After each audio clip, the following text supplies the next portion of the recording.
तिम्रो श्रृङ्गार रससँगको प्रेम मेरो हृदयमै फैलिएको एउटा मिठो नशा हो, जहाँ तिम्रो मुस्कानको एक चमकले मेरो सम्पूर्ण रात उज्यालिन पुग्छ।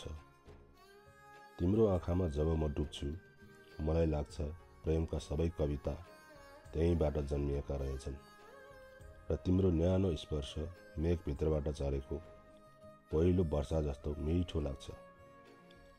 तिम्रो ओठको हल्का कम्पनले मेरो मनको ढुकढुकी छेडेर जाने बेला संसार नै केही पल मेरा लागि रोकिए जस्तो, जसरी समयले पनि तिम्रो सौन्दर्यलाई आदर गरे जस्तो। तिमी नजिक हुँदा म भित्रको सबै शून्यताले फुलफुलाउँदै भनिरहन्छ, यो मात्र प्रेम होइन, यो त तिम्रो श्रृङ्गार रसको स्पर्शमा म पुनः जन्मिएको अनुभूति हो।